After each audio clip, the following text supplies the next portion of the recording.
여러분, 우리가 보면 예수를 믿지 않는 사람들에게 있어서 가장 인기가 있는 책이라고 하면 성경의 66권 중에 예수를 믿지 않는 사람들이 가장 좋아하는 책이라고 하면 뭘 꼽을 것 같습니까? 단연 잠언서입니다. 잠언서는 예수를 믿지 않는 사람조차, 교회를 가지 않는 사람조차 잠언을 읽으면 지혜를 얻을 수 있다, 이런 생각을 해서 자기 스스로도 읽는 사람도 있고, 자기 개발을 위해서 읽는 사람도 있고, 또 자기 자녀에게 매일 한 장씩 읽게 하는 사람들도 많이 있습니다. 잠언을 읽어서 사람들은 지혜를 얻으려고 하고, 처세술도 배우려고 하고, 사는 기술을 배우려고 합니다. 그런데 여러분, 사람들이 지혜를 얻으려고 그냥 교회를 다니지 않아도 지혜를 얻기 위해서 잠언서를 읽는 그 순간 비극은 시작된다는 사실을 사람들은 알지 못합니다. 이들은 잠언을 읽고 이렇게 생각할 겁니다. 야, 내가 새로운 사실을 배웠다. 내가 새로운 어떠한 책을 읽어서 새로운 경구를 외우고, 그래서 내가 지혜롭게 되었다. 그래서 내가 더 지혜롭게 됐으니까 내가 더 다른 나를 더욱더 지혜롭게 해줄 만한 책을 더 읽고, 이것들을 붙잡고 강연들을 또 듣고 이렇게 다닐 겁니다. 그런데 이 사람들은 단순히 지혜, 이 책이라는 잠언서를 읽고 그냥 끝낼 때 더욱더 지혜에서 멀어진다는 사실을 알지를 못합니다. 왜냐하면 잠언서에서 말씀하시는 지혜는 바로 하나님과 함께 있는 것이기 때문입니다. 단순히 무엇을 알고 무엇을 금지하고 무엇을 멀리하는 것이 아니라 잠언서에서는 하나님과 함께하라, 그것이 지혜다, 하나님을 두려워하라, 그것이 바로 지혜다라고 말씀을 하고 있습니다. 무슨 내가 좋은 책을 많이 읽고 수련을 몇 년 동안 해야지 지혜가 생기는 것이 아니라 하나님을 두려워하고 하나님과 친밀한 관계를 누리는 것, 이것이 바로 잠언이 말씀하는 지혜이고, 이것이 바로 성경이 우리에게 갖기를 원하는 지혜이며, 그래서 우리는 잠언을 읽은 다음에 우리 크리스찬들은 바로 다른 책으로 넘어가서 예수 그리스도에 대해서 배우게 되는 겁니다. 항상 기억하십시오. 우리가 지혜를 얻을 수 있는 방법은 하나님이 중심되는 삶을 우리가 사는 겁니다. 이것이 바로 잠언이 가르치는 지혜이고, 그리고 이 지혜를 다니엘이 가지고 있었습니다. 성경은 다니엘서를 통해서 다니엘이 그냥 지혜 있는 사람이었다, 이렇게 하나님을 사랑하는 사람은 복 받는다, 이것을 말씀하고 있는 것이 아니라 지혜가 하나님을 중심으로 살 때 지혜 있는 삶을 자연스럽게 살게 된다, 복 있는 삶을 살게 된다. 그래서 계속해서 하나님께 집중하라, 하나님을 바라보라, 이 얘기를 하고 있습니다. 하나님을 중심으로 살아야 된다. 많은 분이 다니엘서를 읽으면서 우리 크리스찬조차도 하나님을 중심으로 살면 이렇게 복을 받는데, 하나님을 중심으로 살면 지혜가 생긴대, 이렇게 생각을 하고 있습니다. 그러나 우리가 항상 마음에 절대로 잊어버리면 안 됩니다. 다니엘서의 주제는 하나님이 세상의 중심이시고 하나님께서 통치하시니까 너는 하나님께 예배드리며 하나님의 중심으로 살아야 된다, 여기서 마침표를 찍는 겁니다. 내가 하나님을 섬기면 나에게 복이 온다라고 가지 않고, 내가 하나님을 섬기는 것 거기에서 끝이 나면 하나님께서 우리가 도저히 예상하지 못한 지혜도 주시고 사랑도 주시고, 우리가 그동안에 생각하지 못한 많은 복을 주시는 것이 바로 우리 성경에서 우리에게 약속하신 삶이 됩니다. 그 하나님의 복과 하나님의 주시는 그 은혜가 집중적으로 드러나는 것이 저는 다니엘서 2장이라고 확신을 하고 있습니다. 그 다니엘서 2장을 우리가 한번 같이 오늘 살펴보도록 하겠습니다. 다니엘이 있었던 때에 우리가 잘 아는 그때 바벨론의 왕은 느부갓네살 왕이 됩니다. 어느 날 이 느부갓네살 왕이 꿈을 꾸게 됐습니다. 그런데 그 꿈의 내용이 상스럽지 않아서 그 꿈의 해석을 알고 싶었습니다. 그래서 그 당시에는 왕이 일반적으로 꿈을 꾸게 되면 그 왕을 보필하는 점치는 사람들이 이렇게 있었습니다. 근데 그 사람들에게 내 꿈이 이렇다 이렇게 얘기를 해주면 그 사람들이 그 꿈을 가지고 요즘에도 보면 그 꿈 해몽하는 책이 있지 않습니까? 꿈 해몽하는 책을 보기도 하고 뭐 사주풀이 책도 요즘에 많이 보고 명리학 책도 보듯이 그 당시에도 점치는 사람들이 참고하는 책들도 있었고 참고하는 여러 자료들이 있었습니다. 그래서 꿈을 왕이 꿨다 그러면 그 꿈을 해석하는 책을 뒤져서 몇 페이지에 있다 이렇게 봐서 왕의 꿈이 이렇습니다, 이런 내용입니다, 이렇게 해석을 해주었습니다. 마치 수학 공식에 대입하듯이 이런 거 있으니까 그냥 대입하면 되는 겁니다. 그런데 느부갓네살 왕은 평소와는 다르게 자신의 꿈의 내용을 알려주지 않았습니다. 왜 그랬을까요? 자, 우리가 한번 생각을 해보겠습니다. 꿈이 신이 알려준 신의 뜻이고 점치는 자들이 신의 뜻을 전달하는 사람이라면 꿈의 내용을 알려주지 않아도 알아야 될 것 아닙니까? 당연히 꿈의 내용을 말하지 않아도 내 꿈도 알고 내 꿈의 내용도 알려줘야 되지 않습니까? 마치 내 꿈이 무슨 꿈 해몽하는 책을 봐서 그렇게 알려준다면 그게 무슨 신의 사람이라고 말할 수가 있겠습니까? 그래서 이 느부갓네살 왕은 꿈의 내용을 알려주지 않으면서 내 꿈의 내용도 마치고 그 내용을 해석도 해봐라 이렇게 얘기를 한 겁니다. 그런데 그런 말을 듣는 사제들은 너무 어이가 없었습니다. 우리는 그런 거 하는 사람이 아닙니다. 우리에게 그런 능력은 원래 없었습니다. 우리 책 보고 하는 사람인 거 아시지 않습니까? 그래서 우리가 신의 소리를 듣는 사람들이 아니기 때문에 이렇게 다시 왕에게 가서 말합니다. 먼저 꿈을 알려주셔야지 우리가 그 뜻을 알려주지 않겠습니까? 이렇게 계속해서 알력이 있는 싸움을 하고 있었습니다. 사실 이게 우리가 겉으로 보기에는 그냥 서로 그냥 얘기하는 것 같지만 이 신의 소리를 듣는다, 신의 뜻을 해석한다는 사람은 그 당시에는 굉장히 강한 권력자들이었습니다. 그래서 강한 권력자들과 왕이 서로 권력에 지금 다툼을 하고 있는 모습이었습니다. 그래서 이 처음에 다니엘서 2장에 등장하는 모습은 왕과 이 신의 뜻을 안다는 신하들 사이에 서로 권력을 쟁탈전을 벌이고 있는 그런 모습으로 등장하고 있습니다. 이 상황에서 느부갓네살 왕이 완강하게 버텼습니다. 그러면서 이렇게 얘기를 합니다. 너희가 그 꿈의 내용을 알아내고 그 꿈을 해석하라. 그렇지 않으면 죽이겠다. 왕이 한 걸음 더 나아갑니다. 이때 점치는 사람들이 아주 중요한 말을 합니다. 우리 다니엘서 2장 11절 말씀을 우리 같이 읽겠습니다. 시작. 왕께서 물으신 것은 어려운 일이라 육체와 함께 살아나지 아니하는 신들 외에는 왕 앞에 그것을 보일 자가 없나이다 한지라. 자, 이 사람들이 뭐라고 얘기합니까? 왕이 요구하는 것은 신이 아니면 할 수 없는 일입니다. 이때로부터 모든 이야기의 초점이 변합니다. 지금까지는 왕과 신하들의 서로 그 권력에 대한 경쟁이 주된 초점이었다면 이제부터는 누가 진정한 신인가 이 이야기로 바뀌어버리게 됩니다. 누가 진정한 신인가? 진정한 신이라면 이 사람의 꿈도 알 수 있고 해석도 알 수 있어야 될 텐데 그러면 진정한 신이 누가 있는가? 이 질문에 대한 이야기로 넘어갑니다. 점치는 사람들은 이렇게 얘기를 했습니다. 우리가 섬기는 신은 이야기할 수 없습니다. 우리가 섬기는 신은 당신의 꿈을 알 수가 없습니다. 다시 말해서 자신들은 신을 모시고 있지 않다는 뜻이던가 자신들의 신은 너무나도 무력하다는 그런 뜻을 나타내고 있는 겁니다. 왕은 이런 말을 들으면서 이렇게 생각했을 겁니다. 내가 이렇게 능력도 없는 사람들한테 내 운명을 지금까지 맡겼나? 왜냐하면 그 당시만 해도 중요한 정책적인 결정을 할 때는 항상 이 점치는 사람들에게 물어봤기 때문입니다. 전쟁을 나가서 이길 수 있는지 질 것인지 항상 이 사람들에게 물어봤습니다. 그런데 지금 와서 우리는 꿈의 내용도 알 수가 없습니다. 이런 모습을 보면서 나 지금까지 무엇을 믿고 살았나? 그런 생각이 들었을 겁니다. 그래서 느부갓네살 왕은 너무 화가 나서 이 사람들을 다 죽이라. 무슨 능력이 있는 사람들인가? 다 죽이라고 말했습니다. 그런데 이 죽어야 되는 사람들 속에 다니엘도 포함이 되어 있었습니다.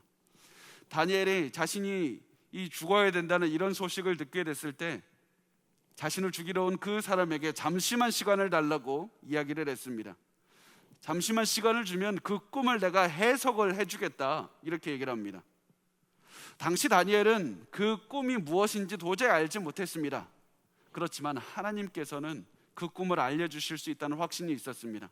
그래서 다니엘은 자신의 친구들과 함께 기도하기 시작합니다. 그리고 나서 하나님께서는 다니엘에게 그 꿈의 내용과 해석을 알려주셨습니다. 그러자 다니엘이 이렇게 하나님을 찬양하는 겁니다. 23절 말씀 우리 같이 읽겠습니다. 시작. 나의 조상들의 하나님이여, 주께서 이제 내게 지혜와 능력을 주시고 우리가 주께 구한 것을 내게 알게 하셨사오며 내가 주께 감사하고 주를 찬양하나이다. 곧 주께서 왕의 그 일을 내게 보이셨나이다 하니라. 하나님께서 꿈의 내용을 알려주셨을 뿐만 아니라 그 내용도 알려주시고 해석도 알려주시면서 내게 지혜와 능력을 주셨습니다. 내게 지혜와 능력을 알려주셨다고 말씀하고 있습니다. 여기에서 여러분 오해하지 마십시오. 제가 처음에 말씀드린 것처럼 다니엘서의 주제는 하나님을 섬기면 하나님께서 지혜를 주시고 능력을 주신다가 주제가 아니라, 이 다니엘의 주제는 하나님을 섬겨야 된다, 하나님의 중심으로 삼아야 된다, 하나님께서 온 세상을 다스리고 계신다, 그래서 우리는 하나님께 예배하는 삶으로 살아야 된다. 이것이 바로 다니엘서에서 계속해서 말씀하는 겁니다. 그렇게 하나님을 예배하고 살면 하나님께서 때가 될 때는 지혜를 주십니다. 필요할 때 사랑을 부어주십니다. 필요할 때 하나님께서 여유를 주시고 용기를 주십니다.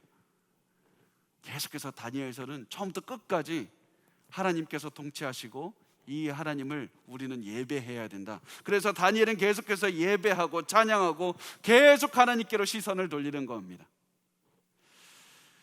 이제 다니엘은 하나님께 응답을 받고 왕에게 나아가기 전에 굉장히 중요한 말을 합니다. 우리가 흘리는 말인데 굉장히 중요한 말이 있습니다.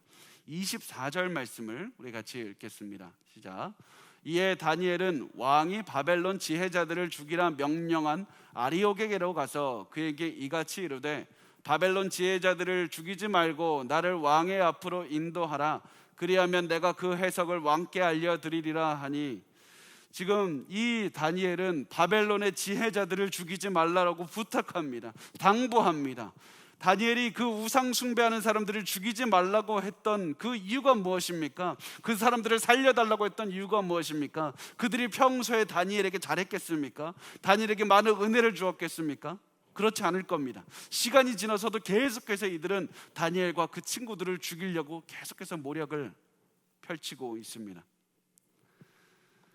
그런데 다니엘은 어떻게 해서든지 이 사람들을 살려주라고 말을 합니다. 우리가 많은 학자들도 이렇게 생각합니다. 다니엘이 사랑이 있었다, 사랑을 있었다라고, 하나님을 섬기니까 사랑이 있었다라고 생각을 합니다. 그렇지만 우리가 만약에 거기까지만 본다면 큰 그림은 보지 못하고 우리가 작은 것만 바라보게 되는 겁니다. 오늘 본문의 말씀은 계속해서 하나님을 중심으로 살아가는 사람은 그 필요한 때에 사랑도 주시고, 하나님 중심으로 살아가는 사람은 용기도 주신다, 이것을 계속해서 말을 하고 있습니다. 다니엘이 중점으로 됐던 것은 내가 사랑이 있어야 된다는 것이 아니라 하나님 중심으로 살아가는 삶은 어떠한 삶을 살아갈 것인가, 하나님을 중심으로 살아가는 사람의 모습은 무엇인가, 계속해서 하나님께 더욱더 다가가고 하나님께 붙어있고, 하나님 이 세상을 다스리는 하나님께 붙어있기 위해서 내가 더 이상 무엇을 해야 될 것인가, 계속해서 이것만 고민하고 이것만 행하면서 살았던 겁니다. 그래서 자기를 죽이려고 하는 그런 사람들까지 살려줄 수 있는 마음을 먹을 수가 있었던 겁니다. 나중에 이들이 다니엘을 죽이려고 할지라도 다니엘은 확신했습니다. 내가 하나님께 붙어 있는 것이 당연하니까 이렇게 행하고, 만약에 하나님께서 더욱더 나에게 지혜를 주시고 용기를 주시고 나를 지켜주신다면 이들이 아무리 공격해도 나는 살아갈 수가 있을 것이다. 내가 지금 고민해야 될 것은 나의 능력이나 나의 용기나 나의 안전이 아니라 내가 하나님의 뜻대로 하나님께 붙어 있기 위해서 내가 무엇을 해야 될 것인가, 이 생각만으로 계속해서 고민하고 이것을 살아내는 겁니다. 그렇게 해서 이 다니엘은 다른 사람들을 다 살려낸 다음에 이제 느부갓네살 왕에게 가서 왕이 꾼 꿈이 무엇인지 이렇게 말을 했습니다. 29절에서 30절 말씀을 우리 같이 읽겠습니다. 시작. 왕이여, 왕이 침상에서 장래일을 생각하실 때 은밀한 것을 나타내시는 이가 장래일을 왕에게 알게 하셨사오며, 내게 이 은밀한 것을 나타내심은 내 지혜가 모든 사람보다 낫기 때문이 아니라 오직 그 해석을 왕에게 알려서 왕이 마음으로 생각하던 것을 왕에게 알려주려 하심이니이다. 다니엘은 또다시 얘기합니다. 하나님이 나에게 지혜를 주신 것이 아니라 하나님께서 뛰어나신 겁니다. 내가 무엇을 받아서 나의 능력이 있는 것이 아니라 하나님이 뛰어나서 내가 이 꿈을 알려줄 수 있는 겁니다. 계속해서 하나님께로 시선을 돌립니다. 내가 무엇을 받았느냐가 아니라 하나님께로 계속해서 시선을 돌립니다. 왜냐하면 이 사건의 쟁점, 가장 중점은 무엇이냐면 다니엘이 얼마나 많은 복을 받았는가, 다니엘이 얼마나 많은 지혜를 받았는가가 아니라 다니엘이 하나님을 믿기 때문에 더 뛰어나게 되었다는 이것도 아니고, 다니엘이 믿는 하나님이 얼마나 위대한가, 하나님만 드러내는 것이 다니엘에게 있어서 가장 중점이었다는 사실을 우리가 알 수가 있습니다. 지금 이 다니엘 전체의 목표는 하나님이 뛰어나시다, 그리고 그 하나님을 예배하면서 살아야 된다. 그리고 다니엘의 지금 삶의 목표도 하나님을 보여주는 것, 뛰어난 하나님을 보여주는 것. 다니엘이 이 사람이 들어가서 나의 능력을 보여줄 자리는 아무것도 없었다, 이것을 알고 있었습니다. 그래서 다니엘은 계속해서 하나님을 보라, 하나님을 보라, 하나님이 다스리시고 하나님이 통치하신다, 이것을 말씀을 하고 있습니다.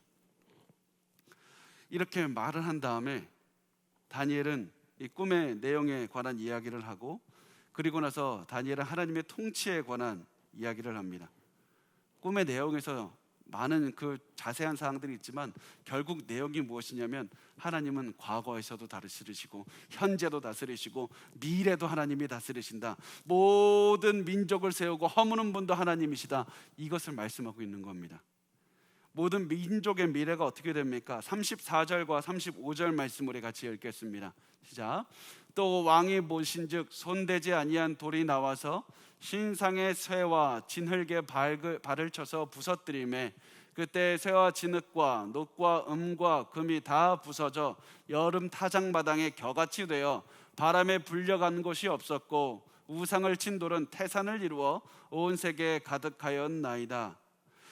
결국에서는 이 모든 민족들이, 사람이 세운 민족들이 세워졌다가 무너졌다가 하다가 사람의 손이 닿지 않는 한 돌이 등장하게 됩니다. 그리고 이 돌이 모든 민족을 부숩니다.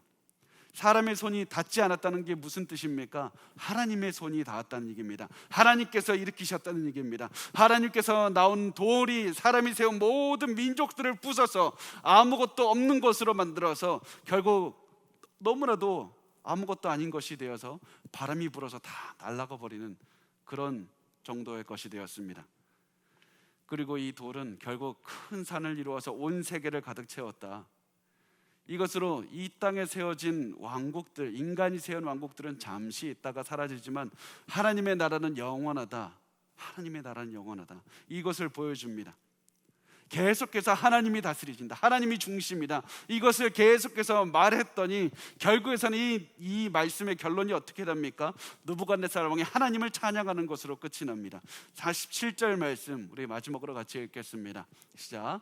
왕이 대답하여 다니엘에게 이르되 너희 하나님은 참으로 모든 신들의 신이시요 모든 왕의 주제시로다. 내가 능히 이 은밀한 것을 나타내었으니 내 하나님은 또 은밀한 것을 나타내시는 이시로다. 느부갓네살 왕의 반응은 결국 무엇입니까? 하나님을 높이는 찬양을 했다는 것이 중심입니다.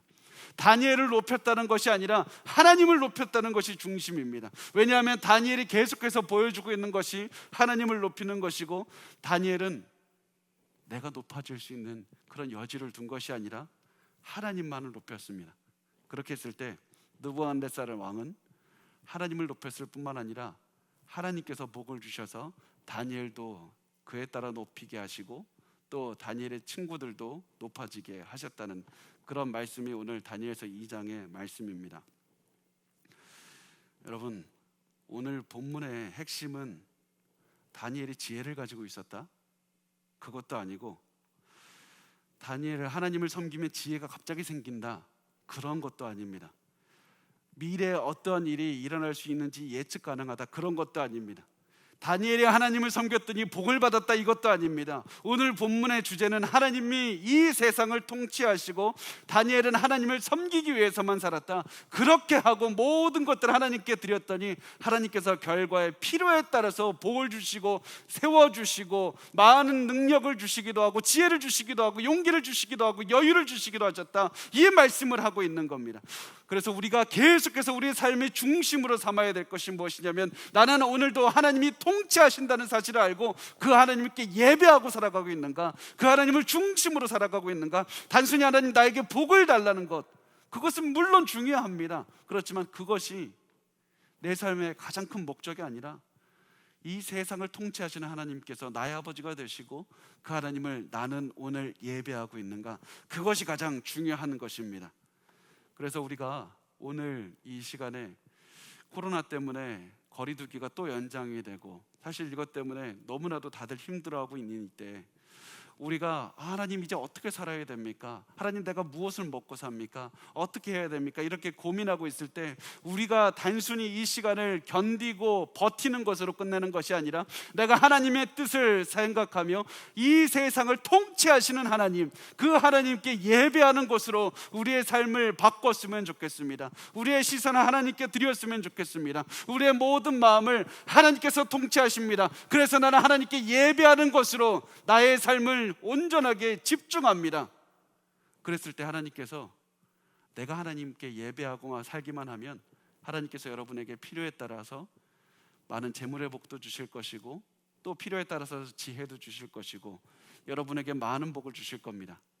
우리가 그 모든 삶의 결과는 하나님께 맡겨드리고 우리가 오늘 할 수 있는 최선의 것, 세상을 통치하시고 나의 삶을 통치하시는 하나님께 예배하는 것으로 우리의 삶을 집중했으면 좋겠습니다.